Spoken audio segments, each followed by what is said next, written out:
안녕하세요. 테린이 아빠입니다. 오늘은 이 정기국회에 따라서 상법 개정 수혜주들이 생각보다 빨리 움직이는데 특히 이제 움직이는 것들이 초대형주다라고 이제 하는 내용을 준비해 봤습니다. 영상 속의 엑셀 파일은 유튜브 멤버십 회원분들께서 다운로드 받을 수 있고요. 라떼 이상 회원분들은 비공개 텔레그램 채널에도 참여 가능합니다. 초대 주소는 회원 전용 게시물에서 확인 부탁드리겠습니다. 영상이 도움되셨다면 구독, 좋아요, 알람 설정도 부탁드리고요. 다만 유사투자문 법령 때문에 댓글 기능을 정지해 놓았으면 양해 부탁드리겠습니다. 9월 정기국회가 시작이 되었고 이제 시장에서 기대하는 거는 상법 개정 3차이거든요. 이 3차에서 결국 이제 자사주 소각과 관련된 이벤트들이 벌어지게 되면 결국 시장에서는 이 첫 번째 1차, 2차, 3차를 통해서 어떤 쪽으로 바라볼까 이런 이제 기대를 해야 되는 상황이 됐습니다. 관련해서 보시죠.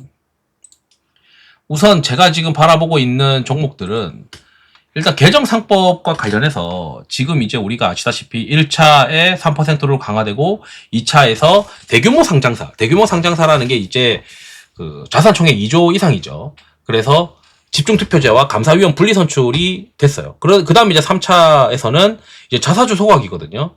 자사주 소각 관련된 이슈가 이제 겹쳐지면서 점차 뭔가 이 초대형주 기업들을 옥죄어 가는데 결국 초대형주들, 특히 삼성전자 그룹과 현대차 그룹의 이 순환 출자 고리가 결국에는 끊어지게 만들 수밖에 없는 계속 괴롭힘이 시장에 있을 것 같다라고 이제 생각할 수밖에 없는 상황이 되고 있는 것 같습니다. 그래서 이제 삼성생명은 이제 그 삼성화재랑 같이 삼성전자 지분 가지고 있는데 이게 결국에는 시장에서 무슨 생각을 할까라고 이제 고민을 하면 심플하게 보면 결국 삼성전자 지분 가지고 있는 거 팔아가지고 주주환원 해라. 이런 이제 시장의 기대를 가지고 있는 것 같고, 현대는 지금 순환 출자되어 있는 것 중에서 현대글로비스 지분 가치가 많이 높아져야 현대모비스랑 이제 지분 교환하는 게 이제 수월하다. 뭐 이런 이제 시장의 기대가 또 계속 녹아 있는 것 같아요.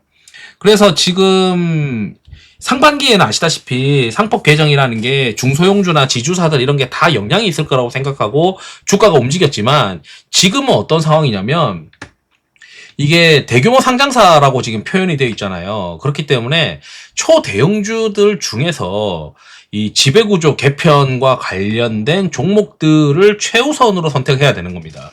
그러니까 주식이라는 게 낙수 효과가 있냐 없냐를 고민해야 되는데 지금 법들은 다 자산총액 2조 이상의 어떤 그런 쪽에 더 옥죄어오는 그런 구간이라서 결국 시장이 선택하는 것들은 어쩌면 삼성생명이랑 현대글로비스 쪽을 계속 이렇게 타겟팅할 가능성이 있다라고 생각이 들거든요. 일단 시장 분위기 보면은 피어앤그리드 오실레이터가 자꾸 이제 올라가면서 조정의 가능성을 이제 보여줄 가능성이 있기 때문에 뭐 고용 지표나 이런 매크로 지표들이 부담스럽잖아요. 그런데 사실 삼성생명은 방어주 역할을 할 수가 있고 게다가 현대글로비스도 이게 어찌 보면은 내부 이벤트에 대해서 굉장히 시장에서 기대하는 요인들이기 때문에 시장이 오히려 방어주 역할을 할 수도 있거든요. 거기다 이제 ETF를 기준으로 제가 이제 변동성 조정 모멘텀이랑 RS를 보는데 평균 RS는 당연히 조방원이 높습니다. 그렇지만 변동성 조정 모멘텀을 기준으로 10주 이평선 위에 있는 것들을 보게 되면 시장이 관세 우려가 없는 조선방산, 그 다음에 보험, 자동차가 올라와 있어요. 그 다음에 노란봉투법 때문에 로봇이 계속 이제 상위권에 유지되고 있고, 그 다음에 관세와 관련 없이 가을부터 이제 이벤트가 있는 뭐 바이오들, 그 다음 금리나 기대 가는 것들, 요런 것들이 자꾸 이제 섞여 있거든요. 결국 이제 시장은 지금 이제 시장이 잠깐 휘청했다가 조금 돌아왔지만 이게 안전하지가 않다라고 시장이 생각하고 있는 것 같고, 결국 내부 이벤트가 외부 이벤트보다 더 센 내부 이벤트가 있는 것들로 도망을 가든지 아니면 금리 인하의 어떤 기대감으로 가든지 아니면 그 결국에는 이제 계속 돈이 흘러 들어갈 수밖에 없는 조선이나 방산 같은 쪽으로 흘러가든지 뭐 이런 거 선택하는 것 같아요.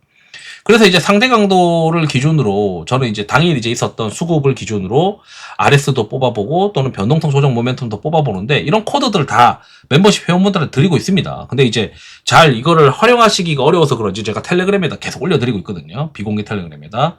그래서 그런 거 참고하시면 되고, 여기도 보게 되면은 이 RS가 70 이상인 것들을 리스트를 뽑아보면 여기도 삼성생명이 있고 여기도 현대글로비스가 있어요.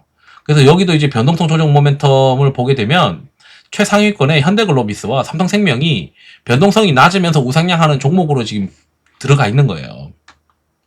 그러다 보니까 이제 제가 생각했을 때는 시장이 지금 현금 비중을 높여놓지만 공격수 중에서는 이 지배구조 개편에 대한 쪽으로 관심을 좀 가질 필요가 있겠다. 게다가 이제 어차피 이 정기국회가 9월 1일부터 열려가지고 이제 회기가 이제 100일로 알고 있는데 결국 이 기간 안에 시장에서는 자꾸 이제 이 자산총액 2조 원 이상의 어떤 대형주들에게 괴롭히는 형태가 나타날 가능성이 있지 않냐. 게다가 지금 수급도 지금 보게 되면 삼성생명이랑 현대글로비스는 수급이 비워져서 지금 채워지고 있는 구간으로 들어가고 있기 때문에 괜찮은 어떤 대피의 어떤 선택지일 수도 있겠다. 이렇게 좀 말씀드리면서 영상을 마치도록 하겠습니다. 투자에 도움 되시길 바랍니다. 감사합니다.